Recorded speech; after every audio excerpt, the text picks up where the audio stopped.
ሰላም ጤና ይስጥልን ክቡራትና ክቡራን ተመልካቾቻችን እንደወትሮ ሁሉ የአክብሮት ሰላምታችንን እያቀረብን ከናሁ ቴሌቪዥን ለዛሬ ለሐርብ ጥቅምት 14 2018 ዓ.ም የተለያዩ የሀገር ቤትና የባህር ማዶ ስፖርታዊ መረጃዎችን የምናደርስበት ጊዜው አሁን ነው።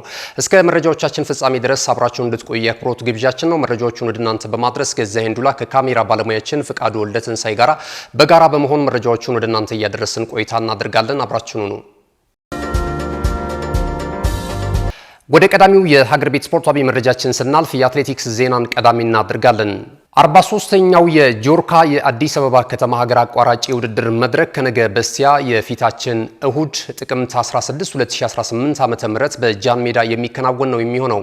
ይህ የውድድር መድረክ እንግዲህ በሽልማት እንዲያጌጥ ደግሞ የአንበሳውን ድርሻ በመወጣት ጆርካ እንደዚሁ እየሰራ ነው የሚገኘው ከኢትዮጵያ ከአዲስ አበባ አትሌቲክስ ፌዴሬሽን ጋር በጋራ በመሆን ነው ይህንን ውድድር ከ2016 ጀምሮ በተለይ ደግሞ በውድድር መድረኩ ላይ አሸናፊ ለሚሆኑ አትሌቶች ዳጎስ ያለ የገንዘብ ሽልማት እንደዚሁ በመሸለም ፕሮግራሙ የበለጠ ደማቅ እንዲሆን ተተኪ ስፖርተኞች እንዲገኙ የበኩሉን አስተዋጽኦ እያበረከተ ነው የሚገኘው ጆርካ። ዛሬ እንግዲህ ውድድሩን የተመለከተ ጋዜጣዊ መግለጫ ተሰጥቷል። የአዲስ አበባ አትሌቲክስ ፌዴሬሽን ፕሬዝዳንት አትሌት መልካሙ ተገኝ እንደዚሁም ደግሞ የፌዴሬሽኑ የስራ አስፈጻሚ አባላቶች ተገኝተው አጠቃላይ ማብራሪያ ሰጥተዋል ማለት ነው። ውድድሩን በተመለከተ በጥቅሉ በተለያዩ የውድድር አይነቶች እንግዲህ 500 አትሌቶች ይህንን ውድድር ለማከናወን እንደዚሁ መዝገባቸውን ስለመፈጸማቸው እየተገለጸ ነው የሚገኘው። ሜዳ አሁን ላይ እንግዲህ ክረምት መውጣቱን ተከትሎ ለውድድር ብዙም አመቺ አልነበረም። ነገር ግን ይሄንን በማስተካከል ደግሞ ያለፉትን ጊዜያቶች ለማስተካከል ጥረት ሲያደርጉ እንደነበረም እንደዚሁ በመግለጫው ላይ ተገልጿል። አሁን ሁሉ ነገሮች ተጠናቀው እንግዲህ ተወዳዳሪዎችን ብቻ ነው የሚጠብቁት ማለት ነው። ይሄም በዕለተ እሁድ ይደረጋል። አስፈላጊ ስራዎች ስለመሰራታቸው ነው ውድድሩ ያማረና በውጤታማ ሆኖ እንዲጠናቀቅ ለማስቻል እንግዲህ ፌዴሬሽኑ እየሰራ እንደሚገኝ የገለጹልን ማለት ነው። ከጸጥታና ደህንነት ጋር በተያያዘ የአዲስ አበባ ከተማ አስተዳደር ጋራ በጥምረት በመስራት ጥሩ ዝግጅት ማድረጋቸው ተገልጿል። ውድድሩን የሚመሩ እንደዚሁ 70 ዳኞች ደግሞ እንደዚሁ የስልጠናና የግንዛቤ ማስጨበጫ ሂደቶችን እንዳለፉና ውድድሩን ለማከናወን ዝግጅታቸውን ማጠናቀቃቸው እንደዚሁ ተገልጿል ማለት ነው። ተወዳዳሪዎች ያለምንም እንከን ውድድራቸውን በብቃት ለተመልካቹ እንደዚሁም አቅማቸውን ለማሳየት ምቹ ሁኔታዎችን እየተፈጠረላቸው እንደሚገኝ ተገልጿል ማለት ነውና እንግዲህ የፊታችን እሁድ ይከናወናል። በጋዜጣዊ መግለጫ ላይ የተነሱትን የፌዴሬሽኑ ፕሬዝዳንት አትሌት መልካሙ ተገኝ እንደዚሁም የስራ አስፈጻሚ አባላቶች አጠቃላይ ውድድሩን በተመለከተ ጋዜጣዊ መግለጫ ሰጥቷል። ከሚዲያ አካላት የቀረበላቸውንም ጥያቄ በተገቢ ሁኔታ መልሷልና ከመድረኩ ላይ የተነሱትን ነጥቦች የተወሰኑትን አድምጠን እንመለስ።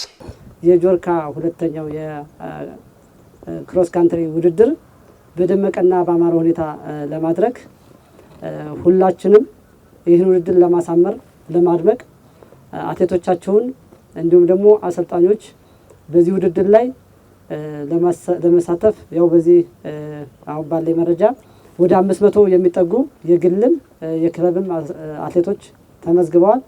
በቀጣይ ይሄ ብቻ ሳይሆን እንደ ኢትዮጵያ አትሌቲክስ ፌዴሬሽን ጥቅም ህዳር 7 ቀን ይደረጋል። ይህን ሜዳ እንግዲህ እንደምታዩት በዋነኝነት ያሳመር ነው አትሌቶቹ በስፓይክ እንዲሮጡ ምቹ ለማድረግ እንደ አዲስ አበባ አትሌቲክስ ፌዴሬሽንና ከኢትዮጵያ አትሌቲክስ ፌዴሬሽን ጋር በጋራ እየሰራን ነው የምንገኘውና እንግዲህ በቀጣይ ይህ ሜዳ ኢንተርናሽናል ሜዳ ሆኖ በኢንተርናሽናል ሌቭል ተመዝግቦ የተሻለ አትሌቶችን የምናወጣበት ለኢንተርናሽናል ሜዳ ብቻ ሳይሆን ትሬኒንግ የሚሰሩበት ለማመቻቸት እንደ ፌዴሬሽን እንግዲህ ያው እየሰራን እንገኛለን። አንጋፋ አትሌቶች ከ50 ዓመት በታች ወንዶች 20 ሴቶች 9 ድምር 29 ናቸው። አጠቃላይ የተወዳዳሪ ብዛትን ስናይ የግልም የክለቦችም እና እንዲሁ አንጋፋ አትሌቶችን አጠቃሎ ማለት ነው ወንዶች 318 ሴቶች 170 በድምሩ 488 አትሌቶች ይካፈላሉ። የውድድሩ ፕሮግራም እንግዲህ እንዳልኳችሁ ጥቅምት 16 2018 ዓ.ም እዚሁ ቦታ ላይ ይካሄዳል ማለት ነው። የውድድሮቹን ስናይ በ6 ኪሎ ሜትር ወጣት ሴቶች እና በ10 ኪሎ ሜትር አዋቂ ሴቶች እንዲሁም በ8 ኪሎ ሜትር ወጣት ወንዶች በ10 ኪሎ ሜትር አዋቂ ወንዶች የግል ተወዳዳሪዎችን ጨምሮ ይካሄዳል። በ8 ኪሎ ሜትር ወንዶች ቬትራን በ6 ኪሎ ሜትር ቬትራን ሴቶች ይካፈላሉ። በ8 ኪሎ ሜትር ድብልቅ ሪሌም በመጨረሻ ይካሄዳል ማለት ነው። በዋነኝነት በቀጣይ ለሚደረገው ውድድር አትሌቶቹ ራሳቸውን የሚያዩበት ኢንተርናሽናል ውድድር የሚሳተፉበት ክለቦች የሚቀጠሩበት ውድድር ስለሆነ ሁላችሁም ክለቦች ሁሉም አትሌቶቻችሁ እንዲሳተፉ በተለይ ታዋቂ አትሌቶች ምክንያቱም አዲስ አበባ አትሌቲክስ ፌዴሬሽን የስፖርቱ መሰረት ነው። ከተማ አስተዳደርና ክልል ፌዴሬሽኖች እንደቀላል እንዳይታያቸው ክልል ፌዴሬሽንና ከተማ አስተዳደር ፌዴሬሽን ከሌለ የላይኛው ፌዴራል ፌዴሬሽኖቹ ትርጉም የላቸውም። ትርጉሙ ያለው ምንድነው? ታችኛው ፌዴሬሽን ስለሆነ ተጠናክረን ታዋቂ አትሌቶች በየክለቦች ያሉትን በግል በማናጀር የሚሰለጥኑትም እነሱንም አሰልጣኞች በመግባባት ጥቅምት 16 ቀን በሚደረገው በጆርካ የክሮስ ካንትሪ ውድድር ላይ እንዲሳተፉ በዚህ አጋጣሚ ጥሪያችን እናቀርባለን። እንዲሁም ደግሞ ሚዲያዎች አደራ የምንለው ሚዲያዎች አዲስ አበባ ፌዴሬሽን በሚያደርጋቸው ውድድሮች በየጊዜው እየተገኛችሁ ለህብረተሰቡ የምታቀርቡት ለስፖርተኞች የምታቀርቡት ዘገባ እጅግ በጣም የሚያስመሰግን ስለሆነ ሚዲያዎቻችንም ከፌዴሬሽኑ ጎን በመሆን በአጠቃላይ የምንሰራቸውን ስራዎች ለህብረተሰቡ በማቅረብ ችግሮችም ካለ ተቀራርበን ችግሮቹን እንድናረም የጎደሉትን እንድንሞላ አቅጣጫ በመስጠት ከጎናችን እንድትሆኑ ሚዲያዎችን በዚህ አጋጣሚ ጥሪ ያቀርባለሁ። የመጣችሁት ሚዲያዎችንም ጥሪያችን አክብራችሁ እጅግ በጣም በፌዴሬሽኑ ስም እናመሰግናለን። አጠቃላውን ይሄንን ውድድር በጥሩ ሁኔታ ለማስኬድ ይሄኛው የክለቦች አሰልጣኞች፣ ቡድን መሪዎች ሁላችሁም በአንድነት ሆናችሁ ይሄንን ውድድር ተደጋግፈን ተጋግዘን በጥሩ ሁኔታ ማስኬድ አለብን ብዬ ነው የማምነው። በዛ መሰረት ልጆቻችሁም በየውድድሩ በሰዓቱ ማቅረብ አለባችሁ። ይህን ውድድር የምናሳምረው ራሳችን የክለብ አሰልጣኞች የክለብ የቡድን መሪ መሆን አለበት ብዬ ነው የማምነው። በዛ መሰረት ውድድሩን በደመቀ ሁኔታ እናስኬዳለን ብለን ነው የምናምነው። እነሆ የምስራች! የ10 አየር መንገድ የበረራ ትኬት ለውድ ደንበኞቹ በተቀላጠፈና አስተማማኝ በሆነ መንገድ እያቀረበ ያለው በዚህም በደንበኞቹ የተመሰገነው ጉዞጎ አሁን ደግሞ ተደራሽነቱን በማስፋት ተጨማሪ ባንኮችን በማካተት ለውድ ደንበኞቹ የበለጠ አስተማማኝ ለመሆን ችሏል። የጉዞጎን አፕሊኬሽን ከአፕ ስቶር ወይም ከፕላይ ስቶር በማውረድ የመነሻና የመድረሻ ከተማዎትን መርጠው ዋጋ አወዳድረው የሀገር ውስጥም ሆነ ዓለም አቀፍ በረራ ማድረግ ካሰቡ የበረራ ትኬቶን ክፍያ በአቅራቢያው በሚገኙ ባንኮች አንድም በአካል በመሄድ ወይም በኦንላይን የክፍያ አማራጮች ክፍያዎትን በመፈጸም የበረራ ትኬቶን በእጅ ያስገቡ።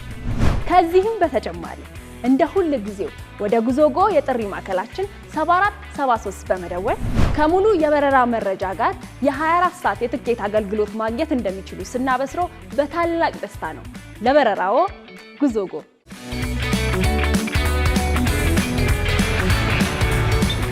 ካሽጎ በየትኛውም ዓለም ሆነው በማንኛውም ሰዓት ለወገኑ የሚደርሱበት ፈጣን የገንዘብ መላኪያ ተከፈተሎ። ማስተርና ቪዛ ካርዶን በመጠቀም ከ5 እስከ 20 ዶላር የሚልኩበት አዲስ የገንዘብ መላኪያ መንገድ። ካሽጎን ለየት የሚያደርገው የትኛውም የገንዘብ ዝውውር በፍጥነት አገልግሎት ከመስጠቱም ባሻገር ለማንኛውም አገልግሎት ምንም አይነት ክፍያ አለመጠየቁ ነው።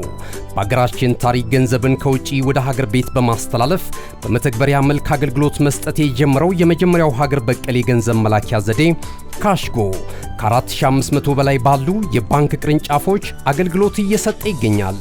ገንዘቦን በሰኮንዶች ልዩነት ውስጥ ይፈልጉ በአካውንቶ ወይንም በእጆ ቆጥረው የሚወስዱበት ልዩ ዘዴ። በቅርቡ ሁሉንም ኢትዮጵያዊ ባለቤት ለማድረግ ጉዞ የጀመረው ካሽጎ ዛሬውኑ መተግበሪያውን በስልኮ ላይ በመጫን የአገልግሎቱ ተጠቃሚ ሆኑ። ፍጥነት መለያችን፣ ኢትዮጵያን መክፈቻችን፣ ካሽጎ ነው መላኪያችን። ካሽጎ የአዲሱ ትውልድ ብራንድ። ተመልሰናል። ክቡራትና ክቡራን ተመልካቾቻችን ይህ ናሁ ቴሌቪዥን ነው። ናሁ ስፖርትን እየተከታተላችሁ ትገኛላችሁ። ቀደም ሲል የሀገር ቤት ስፖርታዊ መረጃዎችን ወደ እናንተ አደርሰናል። ከዚህ ሰዓት ጀምረን ደግሞ ከባህር ማዶ የተለያዩ ምንጮች ያሰናዳናቸውን መረጃዎች እየተመለከትን ቆይታ የምናደርግ ነው የሚሆነው። እንግዲህ የተወዳጁ የእንግሊዝ ፕሪሚየር ሊግን ቀዳሚ እናደርጋለን። በሳምንቱ መጨረሻ ቀናት ከዛሬ ምሽት ጀምረው የሚደረጉ የ9ኛ ሳምንት መርሃ ግብር ጨዋታዎች በተለያዩ የእንግሊዝ ከተማ ስቴዲየሞች የሚከናወኑ ነው የሚሆነው ማለት ነው። ዛሬ ምሽት ሊድስ ዩናይትድ እንደዚሁ በሜዳው ዌስትሃም ዩናይትድን የውጤት ቀውስ ላይ የሚገኘውን ዌስትሃም ዩናይትድን የሚያስተናግድበት ጨዋታ እንደዚሁ የሊጉ ጅማሮ ነው የሚሆነው። ነገ በተመሳሳይ የሚደረጉ ጨዋታዎች አሉ። ቼልሲ ከሰንደርላንድ የሚያደርጉት ጨዋታ እንደዚሁ ትኩረትን ስቧል። ቼልሲ በጥሩ ቁመና ላይ ነው የሚገኘው። በሳምንቱ መጨረሻ ቀናት በአውሮፓ ቻምፒየንስ ሊግ የውድድር መድረክ እንደዚሁ ድል ማስመዝገቡን እናስታውሳለን። አሁን ደግሞ እንደዚሁ ተከታታይ ጨዋታዎችን ለማሸነፍ በሊጉም ወደ ሜዳ ይገባል ተብሎ ነው የሚጠበቀው ማለት ነው። አሰልጣኝ ኤንዞ ማሬስካም ለዚህ ጨዋታ ቡድናቸው ዝግጁ መሆኑን እየተናገሩ ነው የሚገኙት ማለት ነው። ሌሎች ጨዋታዎች ይደረጋሉ በእለቱ ሊቨርፑል እንደዚሁ ከብሬንፎርድ ሲቲ ጋር የሚያደርጉት ጨዋታ ይጠበቃል። ምክንያቱም በሳምንቱ አጋማሽ በቻምፒየንስ ሊግ ወደ አሸናፊነት ተመልሷል። ከተከታታይ 4 ጨዋታዎች ሽንፈት በኋላ የአሰልጣኝ አርነ ስሎት ቡድን ይህንኑ መነቃቃት በወጥነት ለማስቀጠል እንግዲህ ከሜዳቸው ውጪ በሚያደርጉት ጨዋታ በሊጉም ወደ አሸናፊነት ይመጣሉ ተብሎ ይጠበቃል ማለት ነው። በተለይ ይህንን ጨዋታ በማሸነፍ ከመሪው ክለብ አርሰናል ጋር ያላቸውን የነጥብ ልዩነት ለጊዜውም ቢሆን ወደ 1 የሚያጠቡበት አጋጣሚ ሊፈጥሩ ይችላሉና ይሄ ደግሞ አርሰናል ጨዋታውን ከማድረጉ በፊት የሚመዘገብ ውጤት ስለሆነ በአርሰናል ተጫዋቾች ላይ ተጽዕኖ ሊያሳድር የሚችልበት እድል እንዳለ ነው እንግዲህ እግር ኳሱ ተንታኞች እየገለጹ የሚገኙት ማለት ነው። ሊቨርፑል ይህንን ጨዋታ ማሸነፍ ይጠበቅበታል የሚሉ መረጃዎች እየወጡ ነው የሚገኙት ማለት ነው። ሌሎችም ጨዋታዎች ይደረጋሉ። ማንቸስተር ዩናይትድ እንደዚሁ በሜዳ ኦልድ ትራፎርድ ስቴዲየም ብራይተንን ያስተናግዳል። ይህ ጨዋታም ከባድ ፈተና ሊሆን እንደሚችል ዩናይትዶች እየተገለጸ ነው የሚገኘው። ብራይተንም ካሸናፊነት ነው የሚመጣው። እንግዲህ በአሳለፍነው ሳምንት በ8ኛ ሳምንት መርሃ ግብር ላይ እንደዚሁ ወደ ሴንት ጄምስ ፓርክ ስቴዲየም አቅንቶ ኒውካስል ዩናይትድን አሸንፎ መመለሱን እናስታውሳለን። አሁን ደግሞ ዩናይትድን እንደዚሁ ከሜዳ ውጪ ይገጥማልና ከትልልቅ ክለቦች ጋር በሚያደርገው እንቅስቃሴ ብራይተን ሁልጊዜም የሚታወቅ ነው፣ ነጥብ ያስጠላል አሊያም ደግሞ ያሸንፋልና ዩናይትድ ደግሞ አሁን ያለበት ቁመና በጣም ጥሩ ነው። 2 ተከታታይ ጨዋታዎችን በአሰልጣኝ ሮበን አሞሪም ስር ለመጀመሪያ ጊዜ ማሸነፉ የሚታወስ ነው። ሰንደርላንድንና እንደዚሁ ሊቨርፑልን ያሸነፈበት ውጤቱ ደግሞ በትልቅነት እየተገለጸለት ነው የሚገኘውና አሁን ደግሞ ከብራይተን ጋር ያለውን ጨዋታ አስመልክቶ አሰልጣኝ ሮበን አሞሪም ማስተያየት ሰጥቷል። አጠቃላይ የቡድናቸውን ዝግጅትና የተቃራኒ ክለብ ያጨዋታን ዘይ በተመለከተ ማለት ነውና የፋቢያን ሁርዝለርን የተመለከተው ወጣቱን አሰልጣኝ በሰጡት አስተያየት እንግዲህ ሁልጊዜም የሚጫወተው አጨዋወት እጅግ በጣም ያስገርመኛል፣ በጣም ጠንካራ ነው። በተለይ ደግሞ ቢግ 6 ላይ የሚገኙ ክለቦችን በሚያገኝበት ሰዓት ላይ የሚመጣበት የጨዋታ አቀራረብ በጣም ያስገርመኛል። ትልቅ አቅም ያለው አሰልጣኝ ነው። በቡድን ውስጥም ያለው ስብስብ ቀላል የሚባል አይደለም የሚል አስተያየት ሰጥቷልና ለዚህም ጨዋታ ዝግጁ መሆናቸውን 3 ነጥብ ለማስመዝገብ እንደዚሁ እንደሚፈልጉ ገልጿል ማለት ነውና ጨዋታውን የምንመለከት ነው የሚሆነው። ወደ ሌላኛው ጨዋታ እንለፍ። አስተን ቪላ እንደዚሁ በቪላ ፓርክ ስቴዲየም ማንቸስተር ሲቲን የሚያስተናግድበትም ጨዋታ በሳምንቱ መጨረሻ ቀናት ከሚከናወኑ የተወዳጁ የእንግሊዝ ፕሪሚየር ሊግ ጨዋታዎች መካከል አንደኛው ነው። ሲቲን በተከታታይ ጨዋታዎች ላይ ድል እያስመዘገበ ነው የሚገኘው ማለት ነውና ከዚህ አንጻር አስተን ቪላን ይገጥማል። አስተን ቪላ በኢሮፓ ሊግ ሽንፈት አጋጥሞታል እንደተመለከት ነው ማለት ነው። በሳምንቱ መጨረሻ ቀናት ሽንፈት ገጥሞታል። እንግዲህ በዚህ ጨዋታ ላይ ምን ሊያስተናግድ ይችላል የሚለው ነገር የምንመለከት ነው የሚሆነው። ሌላው በጣም ተጠባቂው ጨዋታ በአርሰናል እና በክሪስታል ፓላስ መካከል የሚደረገው የኤምሬትስ የለንደን ደርቢ ትንቅንቅ ነው። ክሪስታል ፓላስ በጣም ገራሚ ቡድን እንዳለው ይታወቃል። ኤዜ የቀድሞ ክለቡን በሚገጥምበት ጨዋታ ላይ በተቃራኒው ደግሞ ከአርሰናል ወደ ክሪስታል ፓላስ ያቀናው ኤዲ ኒኬታም እንደዚሁ በተመሳሳይ ለሌላ ማሊያ በተቃራኒነት የሚጫወቱበት አጋጣሚ ተፈጥሮላቸዋልና ይህ እንቅስቃሴ ምን ሊሆን ይችላል የሚለው ነገር ይጠበቃል። የኤዜም አቀባበል በጥሩ ሁኔታ ሊሆን እንደሚችል ይገመታል። ምክንያቱም ቡድኑን ባለው አቅም ሲያገለግል ነበረ። በጥሩ ሁኔታ ነበር ወደ አርሰናል የሸኙት፣ ምንም ቅሬታ አልነበራቸውም። ከዚህ ቀደም የአሌክሳንደር ኢሳቅንና የኒውካስል ዩናይትድን አካሄድ ብዙ የእግር ኳሱ ቤተሰቦች ያስታውሱታል። ሰላማዊ አልነበረም። አሁንም ደግሞ ተጫዋቹ ቀዮቹን ከተቀላቀለ በኋላ ያን ያህል ውጤታማ ነው ለማለት አይቻልም እና ከዚህ ጋር ተያይዞ የኤዜ ጉዳይ ግን በተሻለ ሁኔታ በስቴዲየሙ እንግዲህ ጥሩ ነገር ሊኖር እንደሚችል ይገለጻል። በእርግጥ ጨዋታው የሚደረገው ኤምሬትስ ላይ ነው። የበለጠ ጥሩ አቀባበል አድርገውለታል አላደረጉለትም የሚለውን ነገር ለመመለስ ግን እዛው ሴለርስ ፓርክ ስቴዲየም ላይ ጨዋታ በሚያደርጉበት ወቅት ነው ሊሆን የሚችለው ማለት ነው። እንግዲህ በዚህ ጨዋታ አስቀድሞ አሰልጣኝ ሚካኤል አርቴታ የቡድኑን አሁናዊ ሁኔታ በተመለከተ የፕሬስ ኮንፈረንስ ነበረውና ገብርኤል ማጋሌጅ በዚህ ጨዋታ ላይ በጉዳት ምክንያት የማይሰለፍበት እድል እንዳለ እንደዚሁ ገልጿል። ጉዳት አጋጥሞታል ብሏል። ያው እንግዲህ ገብርኤል ማጋሌዥ የቡድኑ እጅግ በጣም ደጀን ከሚባሉ ተጫዋቾች መካከል አንደኛው ነው። የኋላ ላይ ያላቸው የሁለቱ የመሃል ተከላካዮች ጥምረት የዊሊያም ሳሊባና የገብርኤል ማጋሌዥ የበርካታ እግር ኳሱን ቤተሰብ እያስደመመ ነው የሚገኘውና አሁን ላይ ምናልባት ቡድኑ በእንዲህ አይነት ሁኔታ ውስጥ እያለ መጎዳቱ ትንሽ ችግር ሊፈጥርባቸው ይችላል ተብሏል። ግን ያን ያህል ስጋት እንደሌለ በተደጋጋሚ ጨዋታዎች አይተናል። ምክንያቱም እንደ ክሪስቲያን ሞስኬራን የመሳሰሉ ተከላካዮች አሉ። አሁን ደግሞ ኒካምፔም እንደዚሁ መጥቷል። ፔሮ ካምፔም ከጉዳት የተመለሰ ተጫዋች ነውና ብዙም የሚያሳስብ አይመስለኝም። የስኳድ ዴብዙ እጅግ በጣም ጥልቅ እንደሆነ ተመልክተናል። አሰልጣኝ ሚካኤል አርቴታ ይህንንም በሚገባ እየተጠቀመበት ይገኛል። ለሁሉም ግን ጉዳት ላይ እንደሚገኝ ይህ ብራዚላዊ ኢንተርናሽናል ገብርኤል ማጋሌዥ ለሁሉም ጨዋታ ምናልባት ነው አጠራጣሪ ነው ተብሏልና የሚቀጥሉትን ሰዓታቶች መመልከት ይጠበቅብናል። የቡድኑ የሕክምና አባላቶች የሚያወጡት ሪፖርት ቀጣይ በምንወስነው ውሳኔ ላይ ትልቅ አስተዋጽኦ አለው የሚል እንደዚሁ ሀሳባቸውን ገልጿል። ጉዳት ላይ የሚገኙ ተጫዋቾችን በተመለከተ በጥሩ መነቃቃት ላይ ይገኛሉ። በቀጣይ ወደ ሜዳ የሚመለሱበት ጊዜ ሩቅ እንዳልሆነ ይሰማኛል የሚል አስተያየት ሰጥቷል አርቴታ ማለት ነው። ከጨዋታው በፊት በነበረው አስተያየት የተቃራኒ ቡድናችንን እናከብራለን። ክሪስታል ፓላስ በጣም ጠንካራ ነው። ሊቨርፑልን ማሸነፉን እናስታውሳለን። እኛ ግን ከዚህ ስህተት ተምረን ከዚህ ቀደምም መንገዳችን ላይ ከሚቆሙ ክለቦች መካከል አንደኛው ክሪስታል ፓላስ ነበርና ይህንን እድል አንሰጠውም። ጨዋታውን ለማሸነፍ ነው ወደ ሜዳ የምንገባው በጥንቃቄ የሚል ሀሳቡን ሰጥቷል ማለት ነው አሰልጣኝ ሚካኤል አርቴታ ከእሁዱ ጨዋታ አስቀድሞ በነበረው ፕሬስ ኮንፈረንስ ማለት ነው። ሌሎች ስፖርት መረጃዎችን ወደ እናንተ እናደርስና የመረጃ ሰዓታችንን እናጠናቅቃለን። እንግዲህ ኤል ክላሲኮ ይከናወናል በሳንቲያጎ በርናቦ በስፔን ላሊጋ ማለት ነው። በጣም ተጠባቂና በመላው ዓለም ያሉ የእግር ኳሱ አፍቃሪያን በጉጉት ከሚጠብቋቸው ጨዋታዎች መካከል አንደኛው ኤል ክላሲኮ ነው የሚሆነው። ኤል ክላሲኮ እንግዲህ እሁድ አመሻሽ 12 ሰዓት ከ15 ሲል ጅማሮን የሚያደርግ ነው የሚሆነው። በዚህ እንቅስቃሴ ላይ አሁንም በደረጃ ሰንጠረዡ አንደኛና ሁለተኛ ደረጃ ላይ ነው የሚገኙት። ሪያል ማድሪድ 24 ነጥቦችን ይዞ ቀዳሚ ስፍራ ላይ ሲቀመጥ፣ እንደዚሁ ደግሞ ባርሴሎና በ2 ነጥቦች አንሶ በ22 ነጥብ ሁለተኛ ደረጃ ላይ ነው የሚገኘው ማለት ነውና ከዚህ ጋር ተያይዞ እንግዲህ ከባድ ፉክክር ሊያደርጉ እንደሚችሉ ይገመታል ማለት ነው። ባርሴሎና ጨዋታውን ካሸነፈ የመሪነቱን መንበር የሚቆናጠጥበት እድል አለው። አንስ ፍሊክ የሉም በዚህ ጨዋታ ላይ እንግዲህ ቀይ ካርድ ስለተመለከቱ ይህንን ጨዋታ የሚመሩ ቴክኒካል ኤሪያው ላይ ይመራሉ ተብሎ አይገመትምና ሌሎች እንግዲህ ትልልቆቹ ኮከቦች በተለይ ደግሞ የመጀመሪያ በኤል ክላሲኮ ጨዋታቸውን የሚያደርጉ ተጫዋቾችም ይህንን ጨዋታ እንደናፈቁ እየገለጹ ነው የሚገኙት። የቀድሞ የቀይ ሰይጣናቱ ኮከብ ማርከስ ራሽፎርድ ጨዋታው እስኪደርስ ጨንቆኛል የሚል አስተያየት በተደጋጋሚ እየሰጠ ነው የሚገኘው። ለጨዋታው እንደተዘጋጀና ኤል ክላሲኮ በዓለማችን ላይ ከሚገኙ ተጠባቂ ጨዋታዎች መካከል አንደኛው እንደሆነ ገልጿል ማለት ነውና አሁን ያለበት ደግሞ ወቅታዊ አቋም እጅግ በጣም ያማረ ነው። ጥሩ እንቅስቃሴ ሊያደርግ እንደሚችል እየተገመተ ይገኛል። በጨዋታው ላይም ልዩነት ፈጣሪ ከሚሆኑ ተጫዋቾች መካከል አንደኛው ማርከስ ራሽፎርድ ሊሆን የሚችልበት እድል እንዳለ እየተነገረ ነው የሚገኘው። በሪያል ማድሪድ በኩል እንደነ ክሊያም ምባፔ፣ ቪኒ ጁኒየር፣ ጆዲ ቤሊንግሃምን የመሳሰሉ አርዳ ጉለርን ተመልክተናል። በሳምንቱ መጨረሻ ቀናት ጥሩ እንቅስቃሴ ሲያደርግ በርከት ያሉ ከዋክብቶች አሉ። በባርሴሎና በኩል ደግሞ እንደዚሁ እጅግ አስገራሚው ላሚን ያማል፣ ፔድሪ በጣም ታዳጊዎች ናቸው አብዛኞቹ ማለት ይቻላል።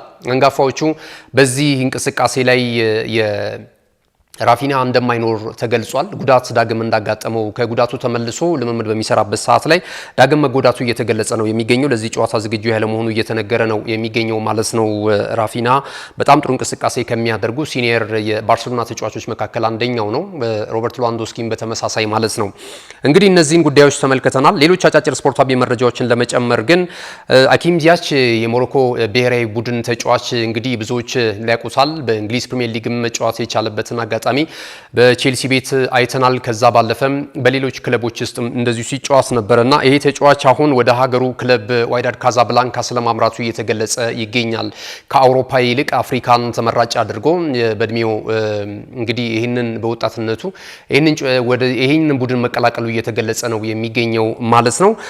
እንግዲህ የአሜሪካ ሜጀር ሊግ ሶከር የአመቱ የ25 ምርጥ ተጫዋቾች እንግዲህ እጩዎች ይፋ ተደርጓል። በዚህ መሰረት ሜሲ አለ ከኢንተር ሚያሚ፣ ከዛ ባለፈ ዴኒስ ባዋንጋ አለ ከሎስ አንጀለስ፣ ኤቫንደር ሳም ሪሲንግ እንደዚሁም አንድሬስን የመሳሰሉ ተጫዋቾች ተካተዋል ማለት ነው። የሜጀር ሊግ ሶከር የ2025 ተጫዋች ወደፊት ማን ሊሆን ይችላል የሚለውን እጩዎችን እንግዲህ ሊጉ ይፋ አድርጓል ማለት ነው። ክቡራትና ክቡራን ተመልካቾቻችን ስለተከታተላችሁን እጅግ በጣም እናመሰግናለን። የዛሬ ዕለተ አርብ ጥቅምት 14 2018 ዓ.ም ከሀገር ቤትና ከባህር ማዶ ያሰናዳናቸው ስፖርታዊ መረጃዎቻችን ይህንን ይመስሉ ነበረ። መረጃዎችን ወደ እናንተ በማድረስ ገዛ ሄንዱላ ቆይታ አድርጌያለሁ። እንደዚሁም ደግሞ የካሜራ ባለሙያችን ፍቃድ ወልደተንሳይ ከኛ ጋር ቆይታ አድርጎ ነበር። ተወዳጅ የናሁ ቴሌቪዥን ፕሮግራሞች በቀጣይነትም ወደ እናንተ መድረሳቸውን ይቀጥላሉ። ዩቲዩብ ቻናላችንን ላይክ፣ ሼር፣ ሰብስክራይብ በማድረግ ቤተሰብ እንድትሆኑና የመዝናኛ ከሀገር ቤት እስከ ባህር ማዶ ወቅታዊና አሁናዊ ዜናዎችን ደግሞ የምታገኙበት ቻናል ነው። ስለዚህ ተቀላቀሉት እንላችኋለን። በድጋሚ ስለተከታተላችሁ እናመሰግናለን። መልካም ጊዜ ይሁንላችሁ።